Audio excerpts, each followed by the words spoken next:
তেওঁলোকে ধৰি লওক এদিন হাজিৰা কৰি দিনৰ ভাত দিনে ওলায়। চ' তেওঁলোকৰ কাৰণে কিবা কৰিব পাৰি নেকি? চ' তেনেকুৱা টাইপৰ কিবা কিবি ভাবি আমি ভাবিলোঁ যে যদি আমি এজন বা দুজনক যদি কিবা সহায় কৰিব পাৰোঁ, যদি আমাক দেখি আৰু 5জন ওলাই আহে, চ' সেইটো বহুতৰ কাৰণে আমাৰ কাৰণে সহায় হ'ব। কিন্তু তাৰ লগতে আমি ছ'চিয়েল ডিষ্টেঞ্চিং যিটো সেইটো আপোনালোকে বজাই ৰাখিব লাগিব।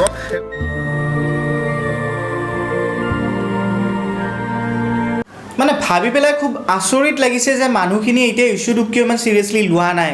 মানে কি হৈছে, ইমান লাইটলি কিয় লৈ আছে মানুহবিলাকে? মানে আপোনালোকৰ হৈছে কি এতিয়ালৈকে মই বুজি পোৱা নাই।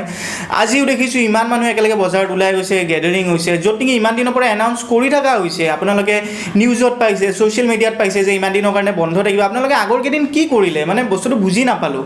সেইকাৰণে মই ভাবোঁ যে দোকান পোহাৰ যিমান যি খোলা দিছে পূৰা বন্ধ দিব লাগে। চাওঁচোন মানুহখিনি কেনেকৈ চলে। মানে ইমান বেছি তেওঁলোকক এই সময়খিনিতো ইমান বেছি খাদ্যৰ কি দৰকাৰ হৈছে? অলপ আলু খানা বা দালি ভাত খাই কিয় থাকিব নোৱাৰে নেকি মানুহখিনি? আমিতো আছোঁ, গতিকে আপোনালোকে কিয় নোৱাৰে? থাকিব নিশ্চয়কৈ পাৰে। আৰু মানে এইসকল লোকৰ কাৰণে হয়তো কালিলৈকে গৈ পেলাই অসম বা ভাৰততো 3য় পৰ্যায়ৰ কৰোণা পাব।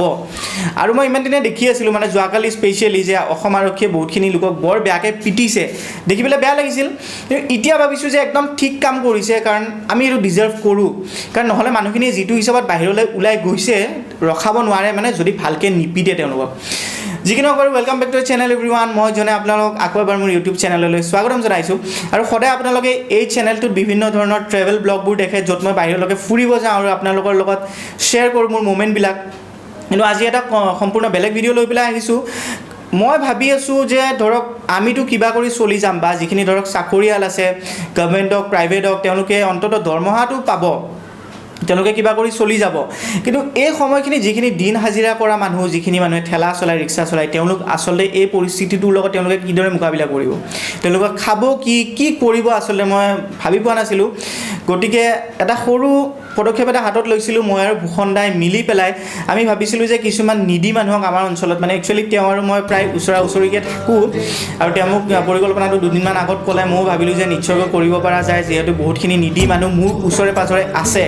সেইকাৰণে আমি ভাবিলোঁ যে তেনেকুৱা অলপ মানুহখিনিক আমি অলপ হ'লেও ক্ষুদ্ৰকৈ হ'লেও যদি কিবা এটা সহায় কৰিব পাৰোঁ, তেওঁলোকৰ কাৰণে বহুতখিনি হেল্পফুল হ'ব। লগতে মানে আমি আমাৰ নিচিনা দায়িত্বশীল মানুহে যদি আমি এইটো কাম নকৰোঁ, তেতিয়াহ'লে কোনে কৰিব? গতিকে আজি ভিডিঅ'টোত আপোনালোকে সেইবোৰ দেখা পাব, মই দিনটোত কেনেকৈ তেওঁলোকৰ লগত কটাওঁ। গতিকে এটা খুবেই ইনস্পায়াৰিং ভিডিঅ' হ'ব। যদি আপোনালোকে ভাল পায় কাইণ্ডলি কমেণ্টত জনাব। তো বোলো ভিডিঅ'টো আৰম্ভ কৰোঁ।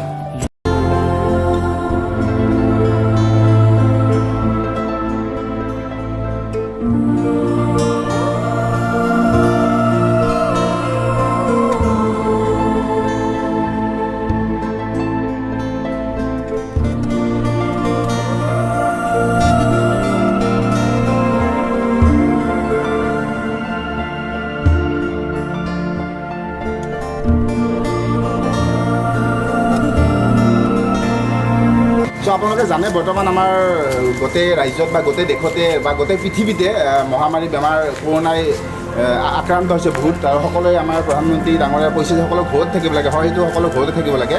মই বৰ্তমান আছোঁ, মই এইখিনি ওচৰতে থাকোঁ, বেছি দূৰত নাই। আৰু আপোনালোকৰ ঘৰৰ এইখিনি ওচৰতে বাৰু 500 মিটাৰ গৈ বা 200 মিটাৰ গৈ। কিন্তু তাৰ মাজত এটা কথা হৈছে যে যিবিলাকে আমাৰ দিন হাজিৰা কৰি খোৱা মানুহ বা দৈনিক হাজিৰা কৰি খায়, তেওঁলোকৰ এতিয়া বহুত প্ৰব্লেম হৈছে। তেওঁলোকে ধৰি লওক এদিন হাজিৰা কৰি দিনৰ ভাত দিনে ওলায়। চ' তেওঁলোকৰ কাৰণে কিবা কৰিব পাৰি নেকি? চ' তেনেকুৱা টাইপৰ কিবা কিবি ভাবি আমি ভাবিলোঁ যে যদি আমি এজন বা দুজনক যদি কিবা সহায় কৰিব পাৰোঁ, যদি আমাক দেখি আৰু 5জন ওলাই আহে, চ' সেইটো বহুতৰ কাৰণে আমাৰ কাৰণে সহায় হ'ব। কিন্তু তাৰ লগতে আমি ছ'চিয়েল ডিষ্টেঞ্চিং যিটো সেইটো আপোনালোকে বজাই ৰাখিব লাগিব। সেইকাৰণে আমি ধুনীয়াকৈ চাৰ্কল কৰোঁ। এতিয়া আমি আপোনালোকক যিখিনি পাৰোঁ, এদিন বা দুদিন বা 3 দিন যিখিনি নহওক ৰেচন দিবলৈ চেষ্টা কৰিম। চ' তাৰ লগত আপোনালোকে এটা এটা কৰি আহি ল'লে হ'ল, ল'লে ভাল পাম। এতিয়া 1 মিটাৰ দূৰৰ পৰা এজনে আহি ল'লে হ'ল।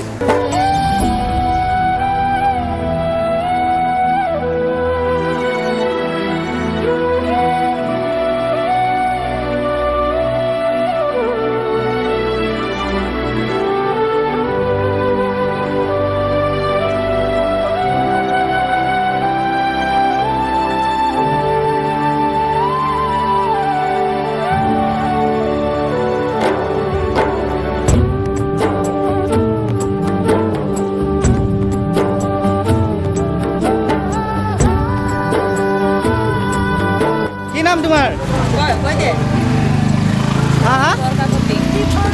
দীপ বৰকাকতি। ঠিক আছে বাৰু, ঘৰত গৈ পেলাই হাত ধুবা দেই ভালকৈ। বাইদেউ হাত ধুব ঘৰত গৈ পেলাই, চাবোন এপিচ দিয়া হৈছে। আৰু এডাল হ'ল আমাৰ হাতত 1 মিটাৰ জুখিবলৈ লাঠি এডাল আৰু ইয়াৰ ভূষণ দা আৰু মোৰ মাজত 1 মিটাৰ গেপ দেখিছে আপোনালোকে আমি 1 মিটাৰ গেপ মেইনটেইন কৰিছোঁ গতিকে 1 মিটাৰ দূৰৰ পৰা কি ক'ব বিচাৰিব দূৰৰ পৰা আছোঁ চ' একো নাই আমি এটা আমি সহযোগ কিবা কৰিব পাৰোঁ যদি যে 15-20 ঘৰ যদি 10-15 ঘৰ মানুহকো যদি কিবা সহায় কৰিব পাৰোঁ সেইটোৱে ক'ব বিচাৰিম আমি সহায় কৰিব চেষ্টা কৰিলোঁ এই ক্ষুদ্ৰ প্ৰয়াস আৰু আপোনালোকে যিটো কৰিব তাৰ কাৰণে আমি এটা জাষ্ট ভিডিঅ'টো বনালোঁ যে আপোনালোকে কৰিব পাৰে আপোনালোকৰ ওচৰত থকা তেনেকুৱা মানুহ যাক প্ৰয়োজন হৈছে আৰু এই ক্ষেত্ৰত যোনে বহুতখিনি সহায় কৰিছে গোটেইখিনি দোকানৰ পৰা পেকিং জনে গোটেইখিনি কৰিছে ৰাতিৰ ফালৰ পৰা মেডিচিন পৰ্যন্ত দিছে গোটেইখিনি জনক মই ধন্যবাদ জনাইছোঁ সৌভাগ্য বুলি ক'ব লাগিব আজি যে ভূষণ দাই মোক সেই যিটো তেওঁৰ পৰিকল্পনা আছিল এইটো মোক জনালে আৰু ময়ো ভাবিলোঁ যে যদি কিবা অলপ কৰি দিব পাৰোঁ আৰু আপোনালোকে প্ৰত্যেকে নিজৰ পৰ্যায়ত মই বিচাৰোঁ তেনেকুৱা কিবা এটা কৰে আৰু এই ভিডিঅ'টো একচুৱেলি এটা এৱেৰনেছ ভিডিঅ' আছিল যাতে আপোনালোকে নিজৰ অঞ্চলত নিজৰ যিখিনি সামৰ্থ্য অনুযায়ী যিখিনি মানে ধৰক